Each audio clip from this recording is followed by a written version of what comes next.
following is a Comfortably Zoned Radio Network production. We are back. A's baseball, past, present, and future. I'm Ralph Tyko with the Comfortably Zoned Radio Network, and the host and hostess are here in no particular order. The hostess first, Nancy Finley. How are you? I'm fine, thank you. I'm here. Yeah, present and accounted for. And Jerry Feitelberg. How are you, sir? And I'm here too, Ralph. Jerry's going to it's nice.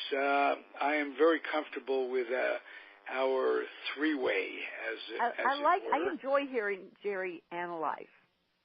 That exactly, in every way. It doesn't have to be baseball necessarily. When Jerry talks, it's always in such a calm, professorial manner that we learn. And it's not, like I say, it's not just baseball. Thanks, Jerry, for your being. And Nancy, you're charming, so this is fun for me. Oh, you're sweet. By the way, I visited the new A's office this week. Oh, tell us about it. I just happened to be walking by. But it was a beautiful day like today, and I saw some ships or boats out on the water. You could see Alameda right there, and it's gorgeous. Third floor, it's like a lot of light. It's like a museum, but not dark. Is it in Jack London Square? Yes, you know where the cabin is. Right. The original. My dad took me there first thing when I came out here. That was another thing I saw. It's close to that. Ah. And does it have the trophies that they won in from 72 to 74? Right where you walk in. Wow. You see them through the glass doors. And wow. Yes, everything, it looks open, no closed offices. The offices have glass, so you really can't hide. Nancy, do the A's have any memorabilia from the days in Philadelphia, from their championship? They had 5 championships in Philadelphia. Do they have any pennants or anything, any reminders of those things? I don't think they were doing the big trophies back in those days. No, they weren't. But I did see a uniform from Philadelphia. And oh, wow. Yes.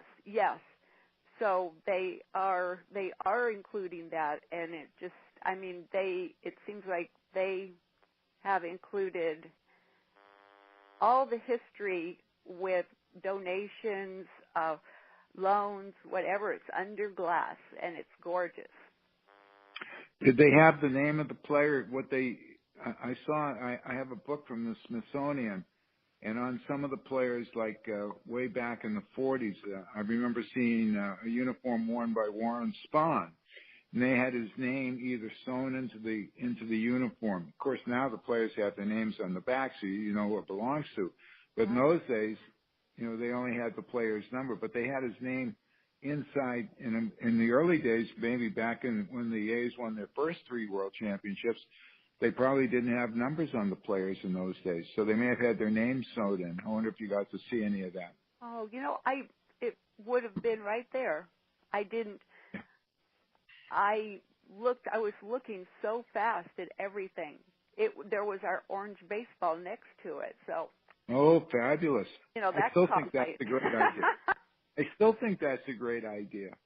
Thank you. Well, speaking of ideas, I had one, and I shared it with a guest on this network who is a former A's third baseman.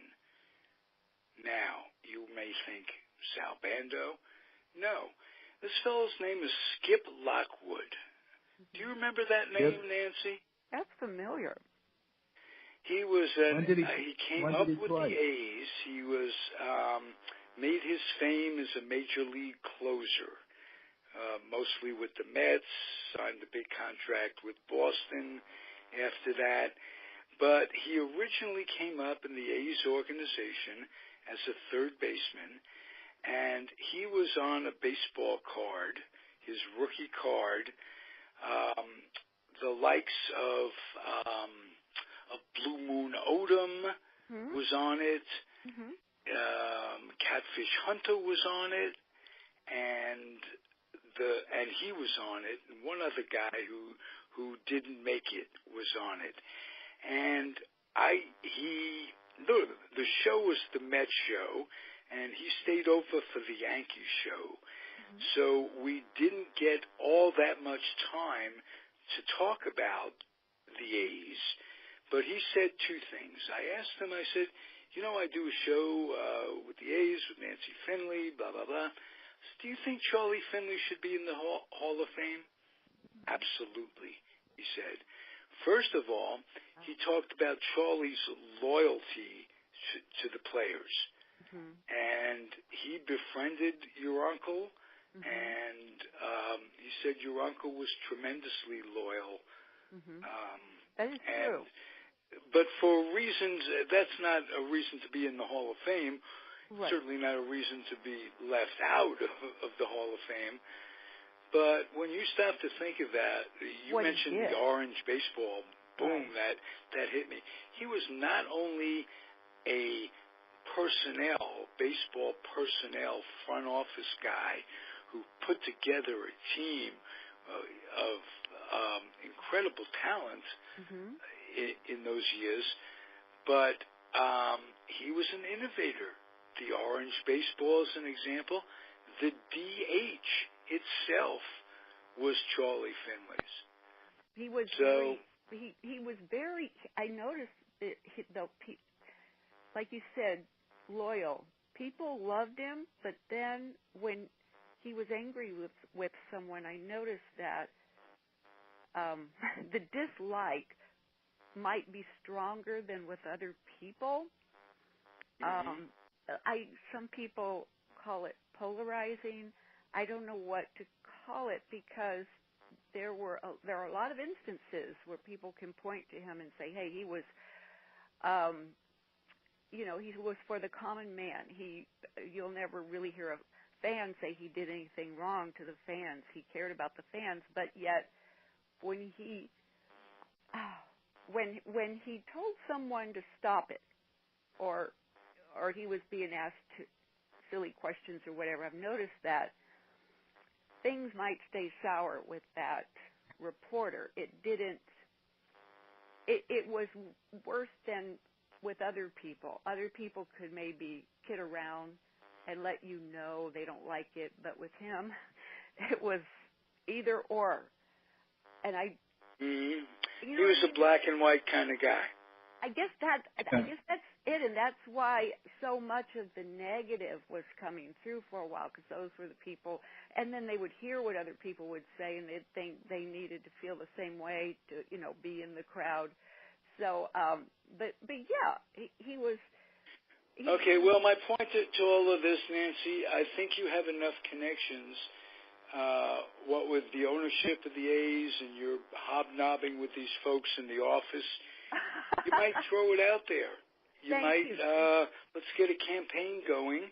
I would love that. Through the network, and have the A's maybe have a day in his honor. I believe the Hall of Fame. That'd be wonderful. Yeah, that's a great idea, Ralph. The Hall of Fame. Day. Why not? Yeah, the Hall. Yeah, listen, not to take anything away, not like it's a backhanded compliment to be offered the Hall of Fame, but in today's day and age, there are some folks sitting in there, executive. I won't even begin to talk about the players who should be in and shouldn't be in, but there are two people, your uncle being one, and Marvin Miller being another, along the executive lines that should be in. Miller's not in? Miller's not in. Okay. Yep. Which is a disgrace, and I don't ever perceive him being in as long as baseball's hierarchy controls everything. I always heard decent things about Miller. He was respected. He was very respected. He was but he beat the owners to their own game, and they're not soon to forgive and forget. Maybe that's why he's affected by yeah. Yeah. Right. Your uncle should be in. I'll tell you who should be out, and this may draw some ire from you, Jerry Feitelberg, because you're an old Boston Red Sox fan. I think it's a disgrace to Tom Yawkey. His Jimmy Fund notwithstanding, should be in the Hall of Fame. He was a racist who did everything he could to keep blacks out of baseball. I've heard about his team that. his record is terrible. His record is terrible. In 1945, he had the Red Sox had 3 black players try out for the team. This is in 1945. Sam Jethro was one. Jackie Robinson was one, and I don't remember the third player's name. And Robinson, I think it was Dan Bankhead. It could have been. And Williams, Jackie Robinson said even though they liked him, or maybe the managers liked him, he knew that there was never going to be an opportunity with the Red Sox. He just felt that right off the way it was a waste of time that he went and did it. And the second thing was that in 1959, there were still only 16 teams in Major League Baseball at the time. The Red Sox were the last team to integrate. The Yankees also had a sorry record. They didn't integrate until 1958 when they brought in Elston Howard. In 1959, the Red Sox finally got the message, and they signed Pumpsie Green, and he made his Major League debut in 1959. The last team at that time to integrate in Major League Baseball. And during the 50s, the National League, which had the likes of Henry Aaron, Willie Mays, Roberto Clemente, they were winning all-star game after all-star game, and the Red Sox and the Yankees were the last to integrate. And that's a sorry mark on Tom Yawkey. He was from South Carolina, and I believe, and I don't care what people say, I believe he was a racist at heart. I had someone send me a compare and contrast about who shouldn't be in, and there were a couple of names, and I was shocked that they were in, but there's really nothing I can do, but the compare and contrast were really, really amazing, like you say. Nancy, your uncle and your dad were colorblind, am I correct? Yes. In every sense of the word. I can't imagine them not being. Oh, if someone was really a good player, they didn't care. I mean, if he wore a dress on the field, I mean, they didn't see it. If he was a good player, that's all that counted. They didn't see anything else. Yeah. No, they had. It's a nice trait in a human being, let alone someone in that much power. And ordinarily, you don't think of people with money and power thinking along those lines. Well, you've heard there was an African man in Kansas City. We flew in a helicopter because he just needed a day or one more day, I believe, for his pension. And we brought a nurse with him, and it was a big show because he was flown in by helicopter, which landed in the middle of the stadium on the grass. And he got out. He said that helicopter ride was the scariest thing he'd ever experienced. He never wants to do it again as the field was getting closer. But we had a rocking chair specially brought out for him, and he sat in the dugout, and we did that so he could collect his pension. And I'm trying to remember. Was that Satchel Paige that you're talking about? Yes, thank you. It was 65. Okay, he pitched a little bit. He wasn't quite the invalid that you make out, but he pitched for the Browns and the Indians, did he not? Yes, he did. And as a matter of fact, for the Indians, he was incredibly effective in 1948. And at that time, he was somewhat, his age was estimated at somewhere in the mid-50s, and it could have been higher. He was phenomenal in the Negro Leagues in the 30s. He was just head and shoulders. I guess he was the Walter Johnson of the Negro Leagues. He had more 65. strikeouts, more anything. Okay. Wow. Yeah. Okay. Yeah. So, I mean, we didn't have Charlie to. did, to his credit, that was one of the things. He got a lot of good publicity for that. You know, you have Satchel Paige in uniform. I'll tell you what he did do. He made Joe DiMaggio a coach when they first came out here in '68. Oh, of course. And that enabled him to accumulate enough pension time with all his riches, and he still wanted, naturally, and you can't blame him, he wanted to qualify for the pension. Given the war and his premature retirement because of his heel,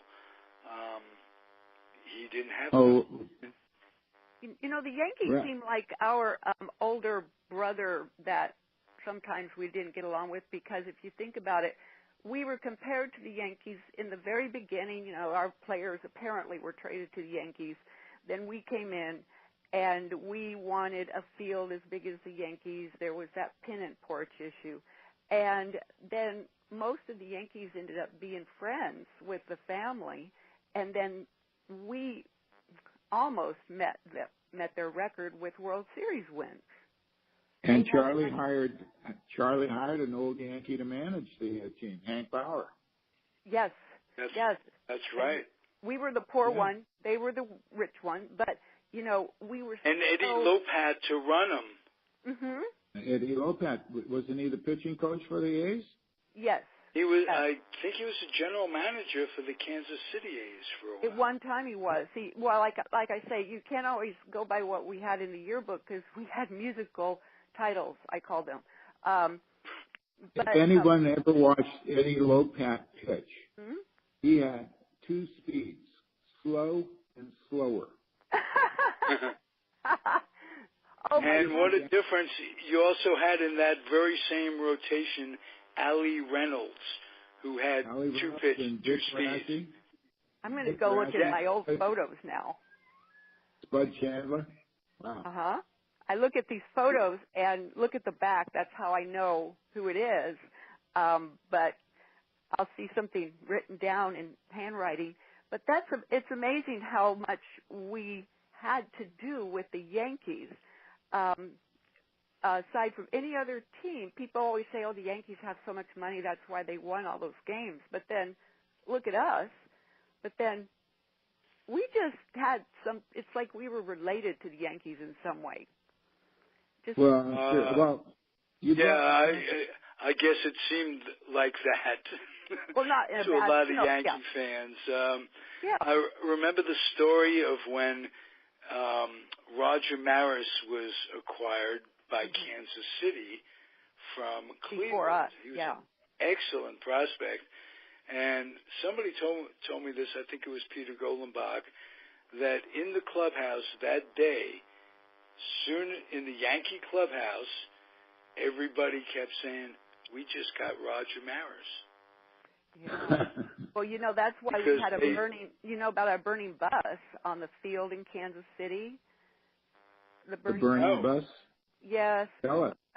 Apparently, Charlie wanted to show the fans that there would not be any more trades with Kansas City because of what was going on with Mill and Johnson. So, because I guess the players were bussed back and forth back then, he had a vacant bus caught on fire on the field, which wouldn't be done these days, but caught on fire to make a point. To make a point. Well, that got some attention. Hey, speaking of getting attention, the A's, the current brand of the A's, are getting some attention. They're a scrappy young team with yes, they are. Good young pitching staff. I wouldn't say yet a good young pitching staff.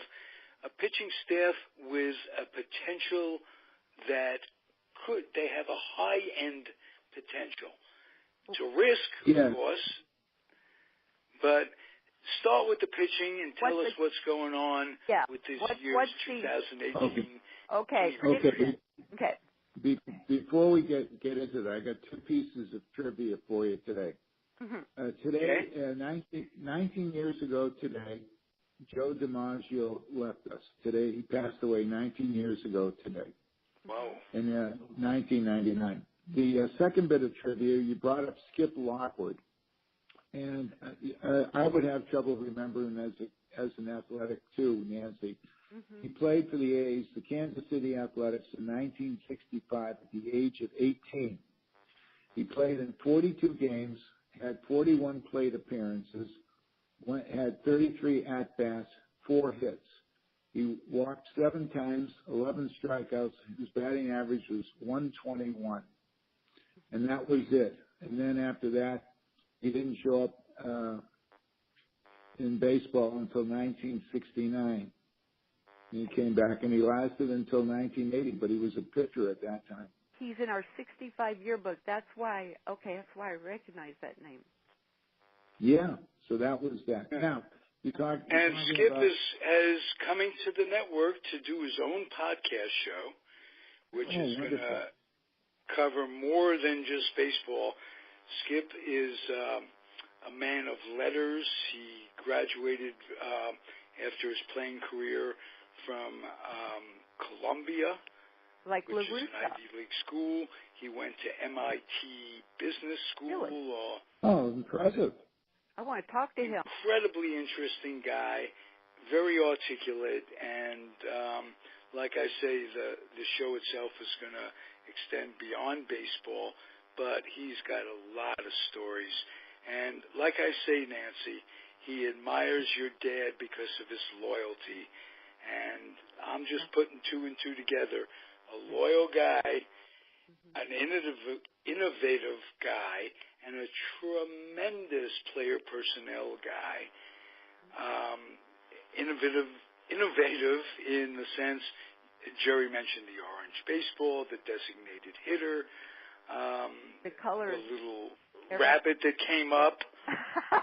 Yes, from the Jimmy Stewart movie. Yes. Yeah, and he advocated wearing different colored jerseys, making baseball used to have white jerseys and gray jerseys. That was it. And then he put a little color to baseball. Well, did he add color? Put some pizzazz on the field. Mm-hmm. Except I don't care for the road uniform. Good, bad, or indifferent, he always found a way of finding the spotlight. Mm-hmm. That's right. For sure. Well, he had a lot of. It wasn't being on the cover of Sports Illustrated, surrounded by the likes of Joe Rudy and Bando and Reggie Jackson and all these guys that he brings in, and he's winning 5 championships in a row, 3 World Series, surrounded by 2 divisions. Whoa. I know. He should be in. So, Nancy, you have your connections. We'll work together, and we'll try to get the A's to recognize this and put it in their advantage. There's a lot of people that would come out and fill up a Tuesday night, for instance, against Seattle. You know what I'm saying? Oh, yeah. Not only that, but how about a bobblehead, a Charlie Finley bobblehead? That, you know what? I've tried to imagine that. That's tough. Right. Would that be, some people would say, well, that's art imitating life. But that's not true. It can happen. The mouth going, Charlie, he always had something to say, and he was quick with it. Did he ever have to take back words that he said, Nancy? And how was he about admitting when he was wrong? Oh, he admitted when he was wrong. Okay, just like, when he was wrong. But I remember when Kuhn demanded an apology for being called the village idiot, and Charlie apologized and said he meant the world idiot, that kind of thing. Because he apologized to the village idiots in the world. And he was frustrated. I don't blame him for that because he had a hard time. He couldn't take that back because of some stuff Kuhn seemed to be coming after him personally. And I've had some reporters say that to me, like, it seemed like it was personal with Kuhn. And I agree from what I've seen. But if Charlie did remember something wrong, he was really embarrassed about it. He told me, actually, I was with Morgan at a dinner, and Dad didn't want to come to this. Dad was tired, and Charlie was telling the story about how he fired Alvin Dark twice. It was the second time in '75, not in the late '60s. And he said that Charlie had his own hotel room by himself, and he went back and had a glass of wine, and then couldn't remember if he'd fired Dark. So he said he went up to Dark's room and knocked on the door, and then Dark asked, "What do you want?" He said, "You're fired." And Dark said, "You told me." And Charlie looked embarrassed. He was smiling. I could see Charlie's dimples. He was embarrassed by that. Nancy, you say he had a glass of wine. Mm-hmm. Was it more like a canter of wine? Was it all the wine? Was it everybody's wine? He didn't have a lot just because he liked to stay in control of his thoughts, and this is one reason why. And he was real embarrassed by that one thing. See, he was single at that time, and he just was embarrassed that happened. No one was there to say, "Hey, you've already done that."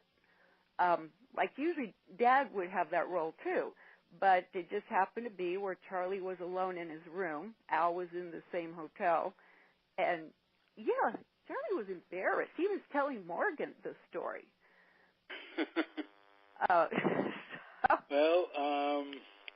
Ralph, are we ready to go? We're going back to the Oakland A's roster for the upcoming season. Yes, absolutely. So let's sit back and listen to the man, Nancy. Gary's prediction, yes. Well, you're talking about pitching, and I believe that Kendall Graveman is slated to be the opening day pitcher. And as you know, last year he was injured. I think he ended up with a record of 6 wins and 4 losses. And the year before he had 1 ton. There's a lot of ifs about the A's rotation. They have a lot of good young pitchers. Starting pitchers would be Graveman, Sean Manaea, Paul Blackburn, maybe Jarrell Cotton, maybe Andrew Triggs, maybe Daniel Migden, maybe Chris Hatcher. So Cotton is one, Blackburn, Chris Bassett is another. So they've got a lot of potential out there. But the guys have Jerry, let me ask you about this. It's spring and everybody loves phenoms. I think the A's have a young guy who resembles Johnson, the big unit. I can't think of his first name. Oh, yeah, A.J. Pook. Kid from Livermore. Randy Johnson. Randy Johnson from Livermore. The pitcher is the lefty that they drafted a couple of years ago, A.J. Pook. He hasn't pitched above Double-A, but that doesn't necessarily mean he can't make the club. They probably will have him go to Triple-A, and if the rotation is having any problems, they'll bring him up sooner rather than later, because the clock starts, the 6-year clock starts when they bring him up. Yeah, so unfortunately, that has a lot to do with player decisions. Always has, who's out of options and what have you. Yeah, exactly. But it's clear that there are some teams that delay bringing a guy up and have to balance what's good for the team, what's good for the long term with the player's development itself. Has he gotten all he can out of being in the minors? Or you bring him up, is he going to sit on the bench? And do you want that? So hard decisions time of year. I want to ask you. They cut Moss. They brought him back. They signed him. Do you have any idea what that was about? Yeah, they wanted a lefty pitcher from Kansas City that they got in a trade. They only had one lefty, Daniel Coulomb in the bullpen, and they made a trade for Ryan Buchter, Buchtr, from Kansas City, and the condition was that they take Moss off the Royals' hands. So they did, and they made They got another lefty from Cincinnati, Jairo Labor, and to make room for him on the roster, they designated Brandon for assignment. Now Mossy is on 34, 35 years old. He's on the down. He only hit 207 last year, playing intermittently with the Cardinals. He didn't play that much, but he still has some pop in his bat. But the A's, I believe, in the outfield, it's crowded out there. They've got Steve Piscotty, which they got from the Cardinals, in left field. They're hoping that Justin Fowler's their center fielder. And in right field, they got Matt Joyce. And then for backups, they've got Boog Powell. They got Smolinski. They've got, those are five guys right there. So it was crowded. And they didn't have to, by cutting him, they don't have to pay him his salary. Probably Kansas City's on the hook if he had a contract. Mm-hmm. So that's what they moved Raj Davis to full-time DH now. Yeah, Chris. Yeah, and of course, if they want to give someone a day off in left field, they can play Chris out there too. Chris Davis. I'm sorry. Yeah, they can play Chris out there. Chris Davis out in left field if they have to. If Piscotty's not available, God forbid anyone gets hurt. So that's where they stand right now. And that's why Okay, how does the young rookie at second base, I think it's Mateo, how is he coming along? He was hurt for a while. Well, they've got a log jam at second base also. They've got Jed Lowry, who had a good year last year. Lowry hit 270 with 49 doubles, and I forgot how many home runs. But he was feeling good. He doesn't have the range that he used to, but he still is an adequate second baseman. And then they have the super sub Chad Pinder that can fill in not only at third base, shortstop, but he can play second base. And then they have Franklin Barreto in the wings. So this guy would be fourth on the list. And so they probably will send him down. They'll probably send him down to AA or AAA to get some playing time. They don't want the guy sitting on the bench. And they'll see what happens. If the A's are doing well, they're not going to trade Lowry.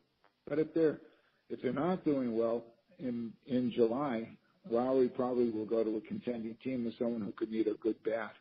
Yeah, the All-Star seems to make a difference, I've noticed. Some teams who are doing great then will go down after the All-Star and vice versa.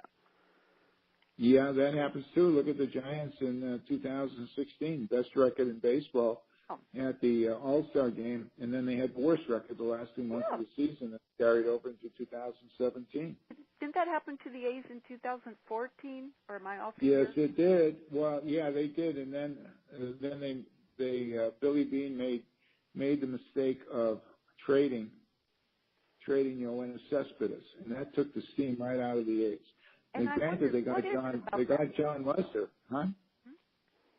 They got John Lester from the Red Sox, and of course Cespedes didn't want to be in Boston, and the Red Sox traded him to Detroit for Porcello. But and then the Tigers traded him to the Mets, and when he found Cespedes had found a home in New York.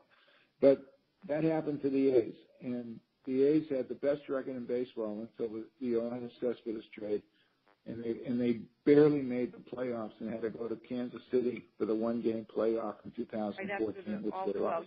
The All-Star seemed to me be that change. I don't get it. Yeah, it just happened. That took the air out of the balloon right there. I don't know. And since that time, the A's have finished 2015, 16, and 17. I think they finished last in the division. So there's no place to go but it.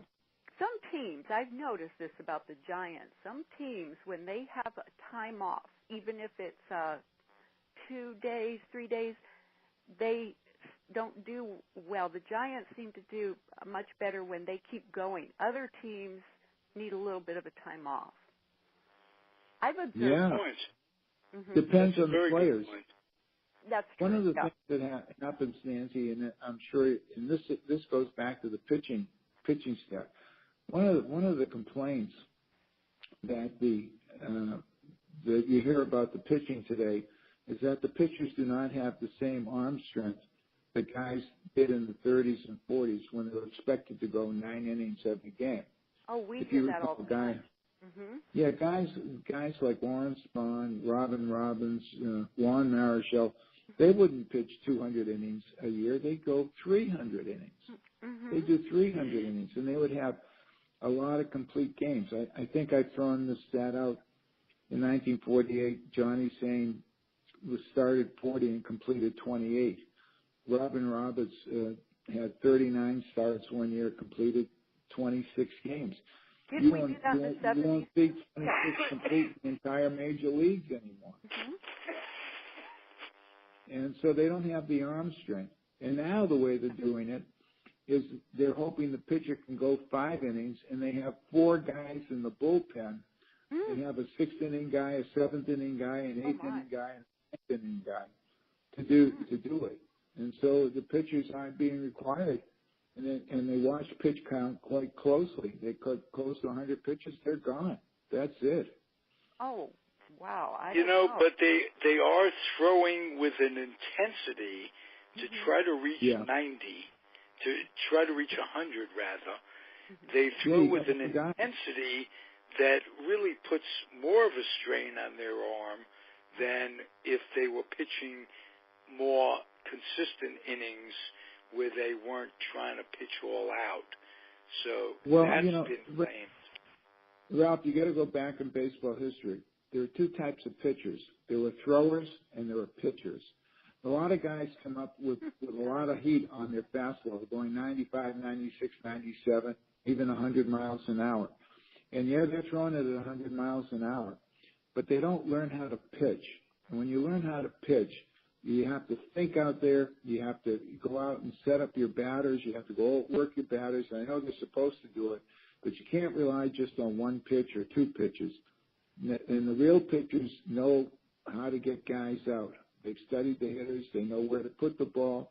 They know if they have a good changeup, when to use the changeup, when to throw the curve, and how to get the guys out. But they still don't let guys like Clayton Kershaw or the guy in Washington. I can't think of his name, but Corey Kluber in Cleveland. They're only going to go 6 or 7 innings, and then the 7th. Strasburg, I think you're talking about. Yeah, could be. These guys. Scherzer or one of those guys. Yeah, right. Max Scherzer, that's the guy I was thinking of. Those guys are not going to pitch complete games. If they have 3 in a season, it's a lot. And they're probably throwing a no-hitter to get that far deep into the game. And all the managers go by rote. They keep the pitch count, 100, out it comes, in comes the next guy. And they try not to let the relievers throw too many because they got to work the relievers every day. And one of the things that the teams do, including the A's, they have to build the bullpen, and they have to. I don't know how many. In the American League, they probably can have 12 or 13 pitchers on the staff, whereas back in the old days, maybe they had 11 pitchers. Yeah, of course, 11 sometimes. That was before the designated hitter. That was before the designated hitter. I have a cover of Sports Illustrated with 5 of our pitchers from 1980-81. 5. Right. And those were the Brian Kingman years and Billy Ball. Yeah. Yes. Yeah, Marty Teo, Norris, Steve McCaddy. I can't. Yes. So but you know what Billy Martin. Moon Odom, I think, was one of them, but Billy Martin wore them. That was after his time. Billy wore them out, didn't he? He wore them out because he didn't have a bullpen, and they had to go deep into the games, and a lot of their arms fell. I remember that. And that gets to I almost walked down there to tell him how to do it right in '81 because Charlie wasn't there. And oh my gosh, I was seeing every little thing he was doing wrong. I had to there's a guy. When you talk about Charlie not being in the Hall of Fame, Billy Martin should be in the Hall of Fame. Absolutely. Wow. No question about it. How many championships did he win with the Yankees? He won several championships with them. You're right. And he should be in there. You know what? Dad kept them apart. If you notice, Charlie was never there to control or tell Billy, knock it off, don't treat him as hard. He just wasn't there because Dad told him, don't get involved because we're trying to sell the team. So so that's why. Because I've wondered if people wonder why Billy could do that, what he did, be as hard as he was on the players, and not have Charlie step in. So the Haas family found out in 1982 what Billy Martin was all about when he destroyed the bathroom in the manager's office. I told you what that. Billy wanted to get out of his contract so he could manage the Yankees. Well, now here's what I heard. Here's what I heard. This is what Billy told Dad. Dad called Billy to find out, what did happen, and Billy was used to coming in from a game all sweaty, having a shower, and then having his time to unwind and then meet the press. Well, Roy Eisenhart, from what I understand, wanted to go over things right after the game, and Roy would be waiting there to talk, let's analyze what just happened. And Billy was not used to that. And so he told Dad that he was hearing all these big words. Here's a man in a suit. And, okay, you can imagine. And Billy just wanted his time. And that's what he'd always had. He'd always been given his time. And I think that's around the time that you saw the press meetings right after the games.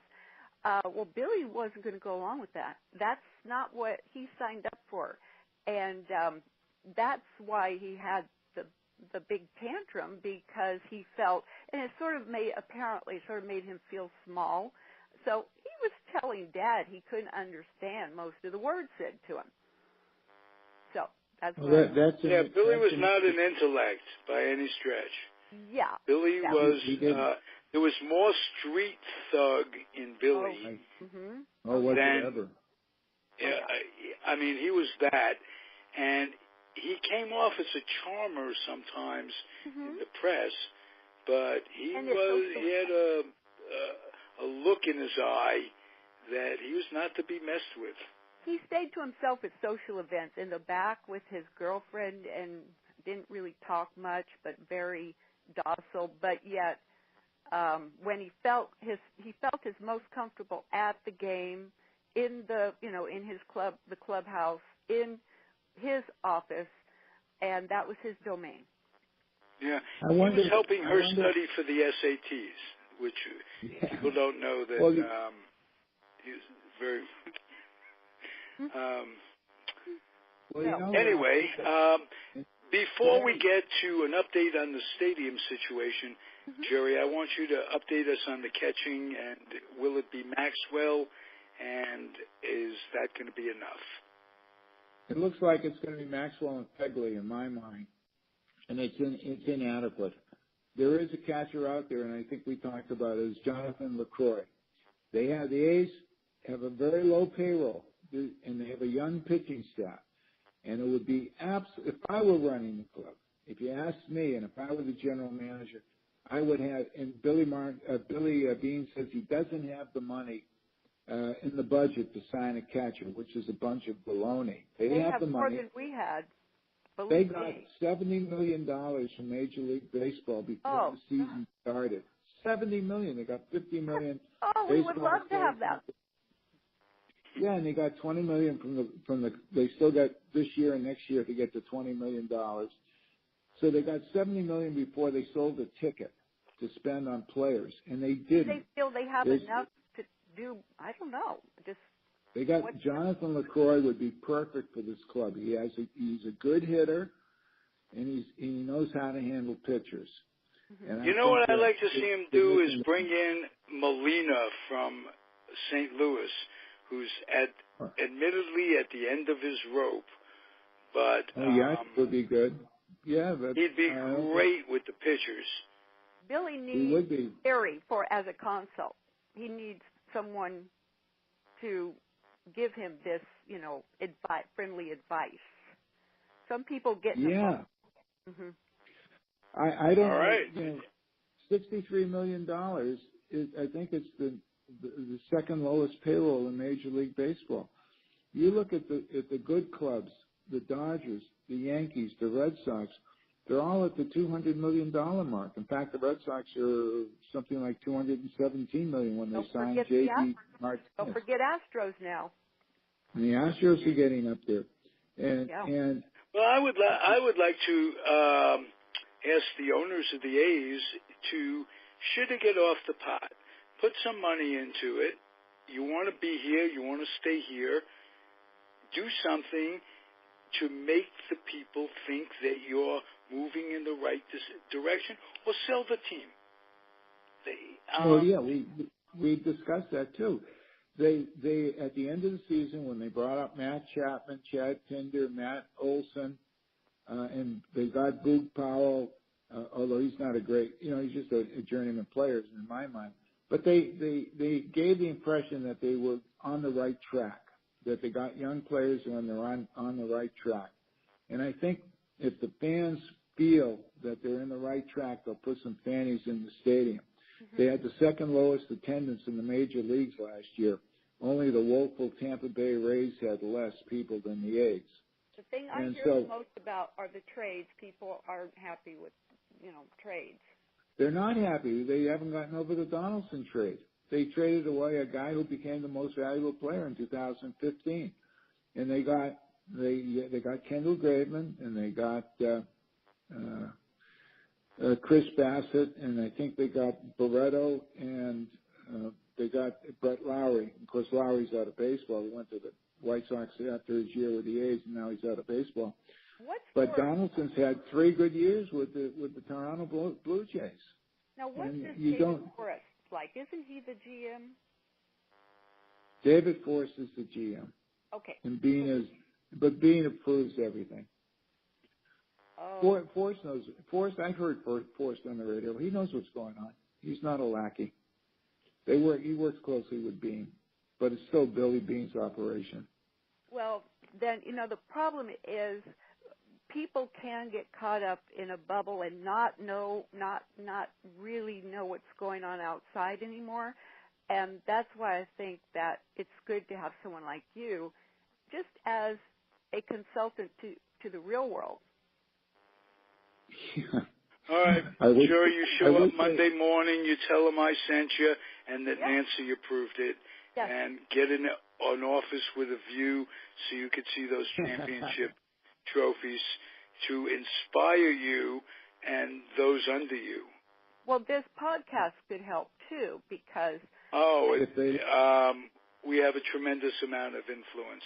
By the You're way, the one, Nancy, with the influence. You go in there, you tell them you want Charlie for the Hall of Fame, and you want the A's to put out on a night to call attention to it. Okay.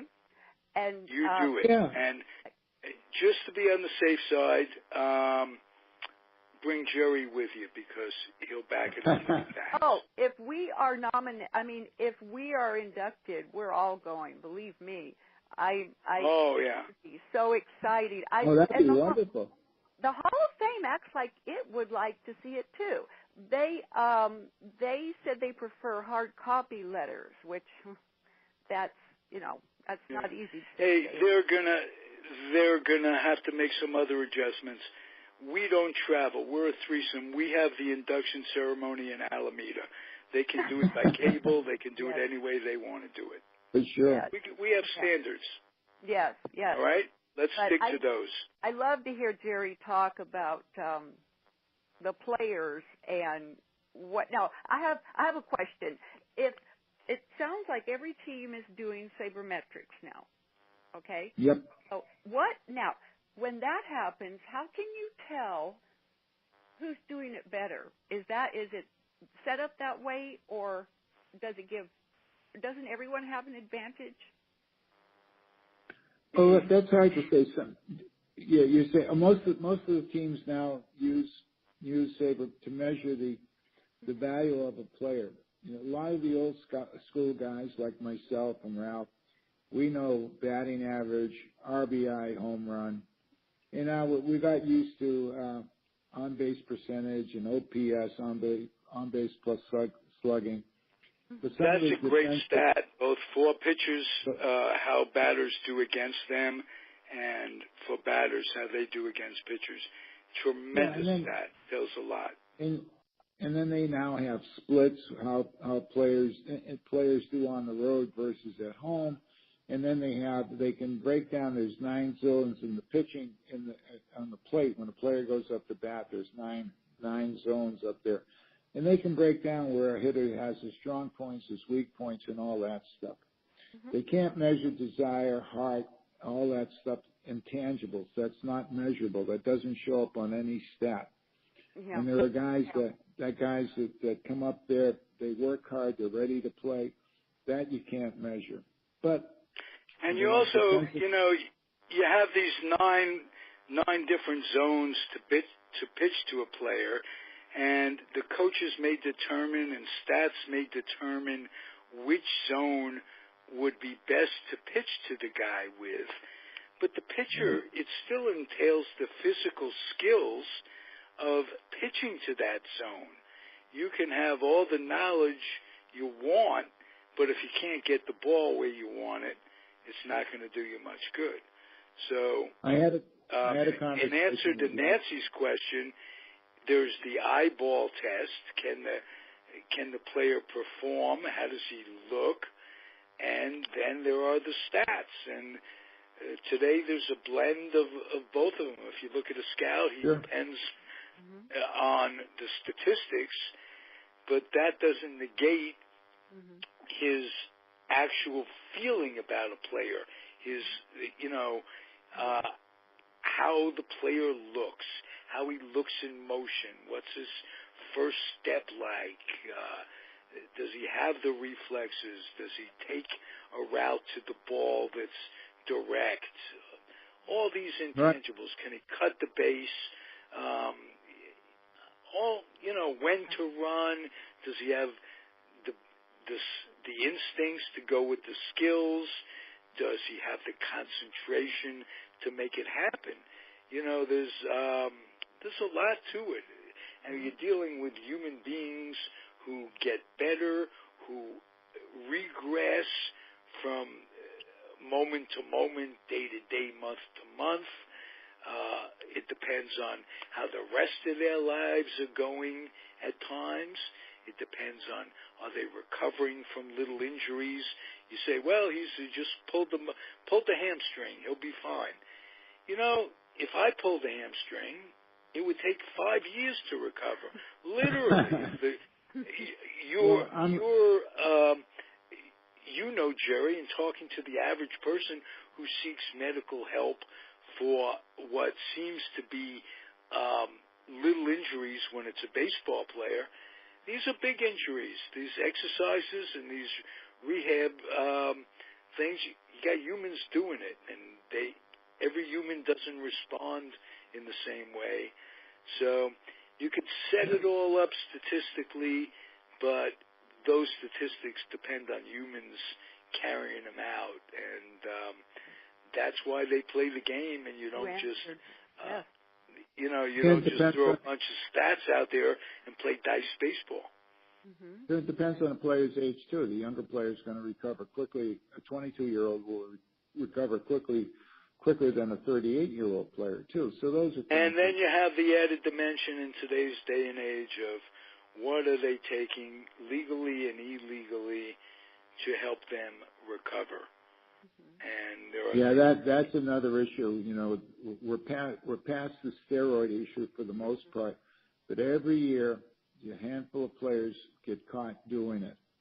And no, we're not past the steroid issue, and we're certainly not past the human growth hormone issue, which isn't even tested for. Well, you have to do a blood test for that. Right, and I don't, if I'm not mistaken, the Players Association hasn't agreed to that. But no, they won't. Notwithstanding, there's a lot of factors into it, but that's what makes it interesting. What makes it interesting here in Oakland, the most interesting, where's that ballpark going to be? Anything new on what's going on along those lines, Jerry? Nothing new. The A's are still hoping that somehow they can get the Laney College spot, but I haven't heard anything about that. The Howard Terminal, they got issues getting people from the two BART stations over there, from West Oakland and 12th Street, and of course the Coliseum. And if you're going to do the Coliseum, you're just going to build a ballpark with nothing around it, or do you want to do as the Warriors are doing on their new arena over in San Francisco? They're putting in office space, and they're putting in restaurants, and they're making it a destination, a place to go. And so those are some of the things that are going on. But the Warriors are also, in addition to the 41 home games and 3 exhibition games, are planning to have concerts there. So they hope to have the building filled for 200 dates a year. That's what we did with Stay on the Green, but that just helped pay the monthly lease. Yeah. Well, the thing with the Oakland Arena, the Oracle Arena, what are you going to do with that when the Warriors leave? You're right. Are you going to be able to book acts into there to play both Oakland and San Francisco, or are they just going to choose to go to San Francisco? We don't know how that's going to play out. Or will they? And is Oakland going to try to get another basketball team? I don't think so. I don't think so. Who would they get? Who would they get? They could bring up, instead of having the G League team in Santa Cruz, I guess they could play their home games, but they would draw 1,000 people a game, something like that. I don't know what they do. I don't know if they would dare bring in another team from maybe Orlando or somewhere that's not doing well. I just don't see that happening in the NBA or an expansion team. I know Seattle wants a team, which would be a good idea. And Seattle also is looking for a hockey franchise, which would be great, but they don't have an arena up in Seattle. They need someone to build one. And that's a lot of speculation. That's a lot of speculation. Unless you have a tenant coming in, why would you build an arena? So unless they had commitments from the NHL and the NBA to bring a team in, and those two into Seattle. It would be nice. I think there are 30 teams in the NBA. They could have 32. Why not? They could go to maybe Las Vegas, have a team, and 32nd team be in Seattle. So it's something to think about. But Oakland, I don't think so. Well, maybe they can get Cal to play there. Cal, maybe? Yeah, that'd be good. Cal. But Cal's going to have a better team than they did this year. Cal, the team only won 8 games this year. But, I mean, Haas Pavilion up on the Cal campus is bigger than Maples Pavilion, holds about 10,000, 11,000 people. And the noise level is terrific up there when Cal is winning, when they have a good winning team. That's a great atmosphere up at Haas Pavilion. Maples Pavilion, so-so. They hold about 8,000 at Maples. And the men's basketball, 4,000 or 5,000 people at the current time. They haven't been very good for the last 6 or 8 years. This is Jared Hines. If you were a betting man, where would you bet the stadium would be? Is going to end up? Realistically, don't say Vegas. No, they're going to be rebuilt at the Coliseum. The Coliseum. The environmental impact reports have all been done.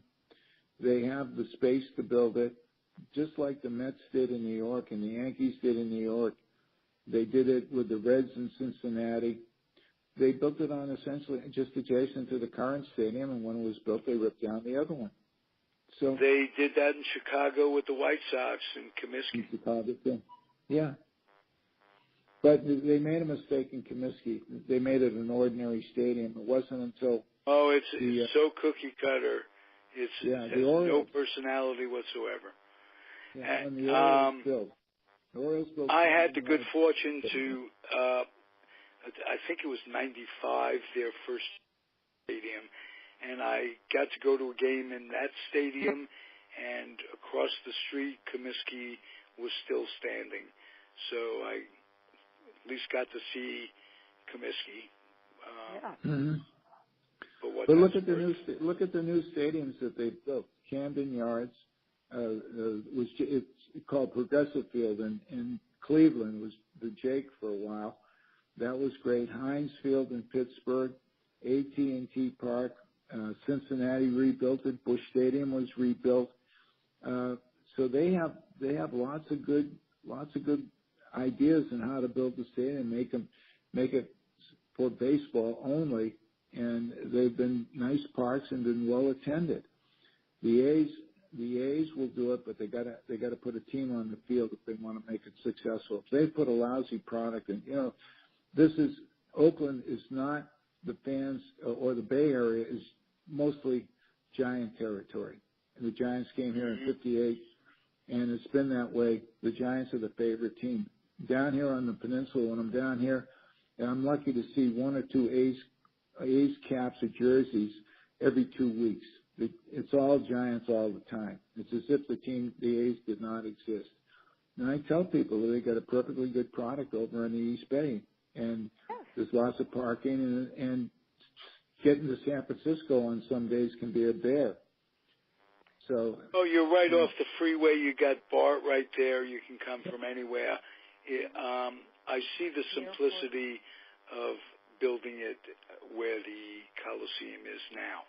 May I ask you if the city has put in any money into maintenance? They had some plumbing problems in the last couple of years. It's a dump. The old Coliseum is turned into a dump. Are they making some attempt to keep up with it? Dave Cavill announced that they got something called the Treehouse, where you can put a lot of people up there to watch the ball game, and they just announced it for $29.99 a month or $150 for the season. If you get this buy the access to the Treehouse, you get they have all kinds of deals. It's free for most people, but they don't have total access. If you have the Treehouse access, then you get a little bit more for your money if you want to do that. But it's still out in left field, and it's a long way from home plate. I don't know how it's going to be, but it's an attempt to do something. The most important thing that they can do for the fans is to upgrade the food at the West Side Club and the East Side Club, and get some better food. Well, apparently they have these food carts that are in the veranda there, and fans are liking that, from what I understand. The food trucks are better because they're not controlled by the catering company. The people that run the catering for those different clubs at the stadium. And I think that they have some different food vendors lease booths at the stadium. I know that the food used to be owned by the A's, the concession. I don't think it is anymore now, Nancy. Oh, it may not. It may not be now, but I remember when I heard it was. I think it's run by Ovations now. Okay. Whoever they are. When it was the Stevens Company, I don't think they were very good. But all you want, when you go over to AT&T Park, the food choices are much better than they are here at Oakland, and hopefully they'll have. If you're going to be spending $15 for a hot dog, you should get something that's pretty good. Yes. Right. You can't get Nathan's though. Can't get Nathan's. That would be a good thing to have. But Ralph, 3 weeks from today, opening day. Opening day. Absolutely, I am psyched. That should be a national holiday. They should be, if all things were going right. they should throw out the first ball in Washington. They should have the President of the United States come out and throw out the first ball. He was invited last year, right? He didn't do it last year. Actually, should be in Cincinnati. That's where it was for years and years and years. But the first professional team played in Cincinnati. Wow. But I always wonder who they play. A non-professional team. But their other half. 3 weeks from today, it's a day game. Nancy, you're going the next day, the 30th.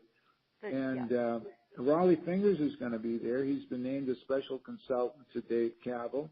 Mm-hmm. And that's really nice. Brings back a little tradition. I know Stewart was in spring training. He made a big impression on the pitching staff. Guys like Sean Manaea. Yeah. Cotton. Cotton has a big upside also. Manaea. These guys have good stuff. They've proved to be winners in the minors, and it's taken that big step from AAA to the majors. And you got to remember Dave Stewart's story. He broke in with the Dodgers. He went to the Rangers. And he wasn't doing well, and they had released him, and the A's signed him. And he came here, and guess who was his pitching coach? Dave Duncan.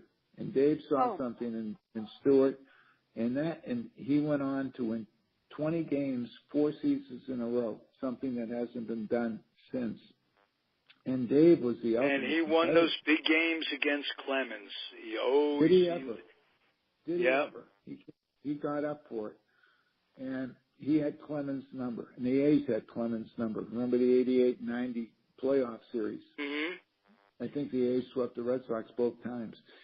So they had no trouble handling Clemens. But Stewart had something burning inside of him, the intensity. And I had the opportunity. I was down in Steve Vucinich's clubhouse in his office the night that Doc Gooden was throwing a no-hitter. And I was sitting next to Stu. And I said to Dave, "Didn't you throw a no-hitter?" He said, "Yeah." I said, "Dave, when you got 2 outs in the 9th inning, you had 1 batter to go. Were you nervous?" He said, not in the least. I said, "What were you doing?" He says, "I looked at the hitter, and I had my pitch rotation. I was figuring out what I was going to throw him to get him out." He said, "Then when the game was over, I celebrated. But I was just concentrating on what I had to do." And it's that intensity. Yeah. And that's what he has to impart, and that intensity and the confidence to know how to get a guy out with a no-hitter on the line. And that's what he tries to do with the pitchers when he's down in spring training. And he's just great to be around. He's a good guy to have around. And I think he'll be there too on Friday night, Nancy, Dave along Stewart? with Ricky Henderson. Dave I Stewart? think so. I'm not sure. I have a box full of Dave Stewart buttons. Oh, fantastic. Oh, wonderful. I don't know. Yeah, I mean, they're buttons like you put on a lapel, just full of them. Yeah, I had a baseball in my pocket. You know, I never, one of the things I learned to do is not ask for autographs. But I had a baseball, and he said, "You want me to sign that for you?" I said, "Sure, why not?" Oh, nice. We were never around that. When I was in Kansas City, a bunch of the guys who were there from our 60s gave me their phone numbers, and I realized later that these are autographs. I mean, it just, because you don't ask for it when you're, growing up. Well, I've got Dave's number 34 sitting next to Roger Clemens. How's that on my nice. shelf? I got both of them. Well, I'm just picturing the players giving them their phone numbers to Nancy. Yeah, I know. On how to get a hold, how to reach us and. Anytime they'd always reach out to you. That's nice. Yeah. Oh yeah. Listen, ladies and gentlemen, this has been more fun than I deserve to be having. And over an hour. Okay. Isn't it nice? Hour and 10. Hour and 12 minutes. Not bad. All right. When When it gets to an hour and 15, we sell. Okay. Ring that bell. All right. Hey, listen, everybody, if you enjoy our offerings on this network, would you please be kind enough to box up some lightly used children's books and take them to the Head Start program in your community? Kids need to read. They need to learn a passion and get school ready. It's wonderful. Books are terrific. So bring them to the kids. They are our future, no doubt Okay, about Ralph? that. Yes, Ralph, sir. can I ask you a question about that? Isla went through a bunch of her books. We have a whole bunch of books, and they're classics like Call of the Wild, some of the other things. I can't think of the books. We have a bunch of them. I looked up the Head Start program down here in Redwood City, and they said it was at the Garfield School, and they had a number, and I called it, and it was disconnected, and then I called the school, and I got no response. So if you haven't... Well, there's a Head Start program in Alameda over on Blanding, if I'm not mistaken. On Blanding? Okay, I'll put the books in my trunk, and I'll drop them off there. They're great. The kids will love them. That's terrific. Kids will absolutely love them. Old classics. I'm glad Ida's okay from her. Isla is okay from her small ordeal, which I thought was major. That we'll tell that story someday. Can't skim, Ralphie boy. You got to read the whole word. That's the moral of it. All right. Thanks, Nancy. Come back next week if you would, and join Jerry and I. And later we'll build a clubhouse and we'll put on a play. Thank you. Well, one more thing, Ralph, before we go. It's time to have another lunch date in Alameda. I would love that. Oh, absolutely. I'm hungry. Yes. Come on. Well, we gotta pick a date. Okay. That sounds terrific. And we can talk about Charlie O the musical. Yeah. All right, and Charlie O getting into the Hall of Fame. How about that? Okay. I don't even. What's Charlie O the musical about? That you sprung. I don't know. That just came out. Oh, okay. I don't know. All right. Okay. All right. I'm up for lunch anytime. This has been terrific. Same here. It always is. Thanks, guys. See you next time, everybody. Hang in there. Bye. Adios. Bye-bye.